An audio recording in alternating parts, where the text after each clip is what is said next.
होगा। उन्होंने साफ तौर पर कहा अभिजीत दीपके ने अपने इस बयान में कि ये तानाशाह की हार है। ये बहुत महत्वपूर्ण है। अर्जू जी बिल्कुल, देखिए लगातार ये इल्ज़ाम सरकार पर जो है वो लगाते आए हैं जो प्रोटेस्टर्स, कॉकरोच जनता पार्टी और स्पेशली जो ऑपोजिशन है कि तानाशाही चल रही है। तो देखिए कहीं न कहीं जो ये इस्तीफ़ा हुआ है उससे ये साफ हो गया है और कहीं न कहीं ऑपोजिशन को भी ये पता चल गया है कि ये भारत देश सबसे बड़ी डेमोक्रेसी वाला देश है और यहाँ डेमोक्रेसी हमेशा बरकरार रहेगी। और जिस तरीके से ये एक्शन नज़र आया है सरकार की तरफ से, धर्मेंद्र प्रधान का रेजिग्नेशन, बिल्कुल कह सकते हैं बच्चों की ये जीत है और कह सकते हैं कि प्रेशर लगातार सरकार पर बढ़ रहा था। जिस तरीके से शिक्षा के विषय में लोग परेशान थे, लोग लगातार मांग कर रहे थे और पूरे ही देश में, देखिए सिर्फ देश की राजधानी दिल्ली तक ही सीमित नहीं रहा था, पूरे देश में बच्चे जो है वो प्रदर्शन कर रहे थे और उसके बाद अब ये देखा गया कि यहाँ पर रेजिग्नेशन आया है। तो तानाशाही जिस तरीके से कहा जा रहा था कि तानाशाही नहीं चलेगी और यहाँ पर साफ तौर पर फिर से ये दोहराया जा रहा है कि तानाशाही खत्म हुई है और ऑपोजिशन को भी कहीं ना कहीं वो चीज अब पता चल जाएगी कि डेमोक्रेसी इस देश में बरकरार है। जी मनोज जी लगातार हमारे साथ जुड़े हुए हैं। मनोज जी, तो क्या अब ये मानकर चला जाए भारत देश को एक और बड़ी पार्टी मिल गई है विपक्षी? थोड़ा विस्तार से समझाइएगा इस बात कल हमारे ऑफिस में कॉकरोच पार्टी के दहिया आए हुए थे जी। और विजेता दहिया ने ये साफ तौर पर कह दिया कि कौन कहता है कि हम राजनीति में नहीं आएंगे, हम राजनीति में आना चाहते हैं तो राजनीति में आएंगे और ठोक कर आएंगे। तो अभी ये कहना जल्दी है कि राजनीति में ये आएंगे या नहीं आएंगे, लेकिन युवा है। मुझे लगता है कि जो अपार सफलता जो पहली फिल्म लॉन्च हुई है वो सुपर हिट गई है, सुपर हिट गई है और सुपर हिट गई है। तो इस अपार सफलता जो पहली फिल्म की है, तो जो पार्ट 2 इसका आएगा वो क्या राजनीतिक पार्टी के तौर पर आएगा। लेकिन यहाँ पर वैभव चिंता की बात ये है कि इस आंदोलन को लेकर आपने कहा कि साहब गुंडे, बहुत सारे लोग इस बात का जिक्र कर रहे हैं कि साहब गुंडे हैं, मारपीट हो रही है, पुलिस से मारपीट हो रही है, अजीब टाइप के लोग वहां पर पहुंच रहे हैं, अश्लीलता फैल रही है, बावजूद इसके इस्तीफा हो गया। इसका मतलब देखिए, इस सरकार की एक खासियत है, वो देश की नब्ज को बहुत अच्छी तरह से पहचानती है। तो देश के प्रधानमंत्री जब रात में आए थे और उन्होंने अपना पहला संदेश मोबाइल पे दिया था और उस संदेश में उन्होंने भाइयों या मित्रों का जिक्र नहीं किया, उन्होंने फ्रेंड्स का जिक्र किया। तो वो अपने आप को यूथ को कनेक्ट करना इसलिए चाह रहे थे क्योंकि जिस तरीके से यूथ सरकार को लेकर गुस्सा था, हर घर में चर्चा थी। आपने बहुत सारे वीडियो देखे होंगे जिसमें कई लोग अपने माँ बाप के बारे में कह रहे थे कि भाई मैंने अपने माँ बाप को इस बात को समझाने की कोशिश की, लेकिन ये तो अंधभक्त है, इनको तो समझ में ही नहीं आ रहा, ये तो पागल है इस सरकार के लिए, हमको इनकी गलतफहमी दूर करनी पड़ेगी। इस तरह की जो बातचीत थी बच्चों की, ये बहुत ज्यादा स्प्रेड हो रही थी, हर घर में इस बात की चर्चा चल रही थी और हर घर का व्यक्ति, चाहे वो बीजेपी समर्थित हो या बीजेपी विरोधी हो, वो एक बात का जरूर जिक्र कर रहा था कि यार ऐसा क्या अहंकार है या ऐसी क्या जिद है। एक इस्तीफे की तो बात है, पिछली सरकार में भी तो इतने सारे इस्तीफे हुए हैं, एक इस्तीफा चला जाता कोई दूसरा व्यक्ति आके बन जाएगा। तो ये सरकार समझ रही थी और सरकार ने समझदारी का काम किया, नंबर 1।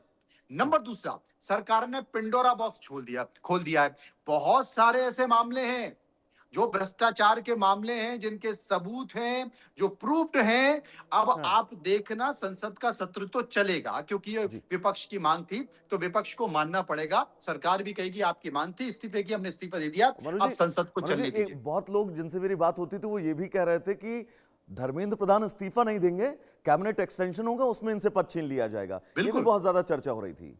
बिल्कुल, क्योंकि सरकार ने कभी इस्तीफा माने नहीं। एक मुद्दा नहीं, मनोहर पर्रिकर से लेकर तमाम बहुत सारे मुद्दे आए हैं।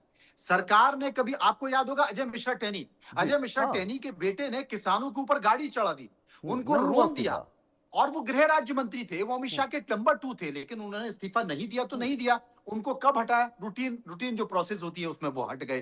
तो ये सरकार के बारे में हमारी ये बहुत बड़ी जीत है वैभव।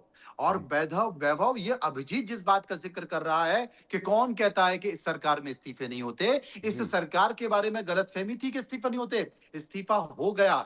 लेकिन जो सबसे बड़ी चिंता की बात है कि इस्तीफा कराया किसने? इस्तीफा जेनजी ने कराया। इस्तीफा उन बच्चों ने कराया जो सोशल मीडिया पर खेल रहे थे। इस्तीफा उन बच्चों ने कराया है जो अपने पीठ पर बैग टांग कर लेके आए थे। ये किसी राजनीतिक पार्टी को श्रेय नहीं जाता। ये राहुल गांधी अगर गलतफहमी में हैं या तमाम विपक्षी पार्टियां गलतफहमी में हैं, तो वो अपनी गलतफहमी पाल कर बैठे रहे, क्योंकि 2014 से लेकर अभी तक ऐसा नहीं है कि भ्रष्टाचार के मामले सरकार के पास नहीं थे, वो अभी तक एक भी इस्तीफा करा नहीं पाए हैं। उनको इस बात को समझना चाहिए। वो इसलिए नहीं करा पाए क्योंकि सड़क पर ये लोग उतर ही नहीं पाए। सड़क पर उतरकर इन्होंने जन आंदोलन खड़ा ही नहीं किया है। भारत जोड़ो यात्रा से नहीं होता। आपको किसी बड़े मुद्दे को लेकर सड़क पर आना चाहिए था। राम मंदिर का लाठियां मुद्दा खानी आया था, चाहिए थी, कौन सी राजनीतिक पार्टी जेल सड़क पर भरना आई, चाहिए था मुझे आपको बता सर। दीजिए जी। हाँ मनोज जी, कौन सी राजनीतिक पार्टी सड़क पर उतर कर आई? आप ट्विटर खेल लो, आप सोशल मीडिया खेल लो। अरे जो बच्चे सोशल मीडिया पर रहते हैं, जिनके हाथ में मोबाइल रहता है, जो ट्विटर और इंस्टा खेलते हैं, वो बच्चे तक सड़कों पर आ गए। वो बच्चे अपने माँ बाप से लड़के सड़कों पर आ गए। उन बच्चों ने सरकार को हिला दिया, उन बच्चों ने एनडीए की सरकार को झुका दिया। बिल्कुल सही बात है ये। क्यों? क्योंकि उन्होंने ताकत दिखा दी कि हम निष्पक्ष हैं।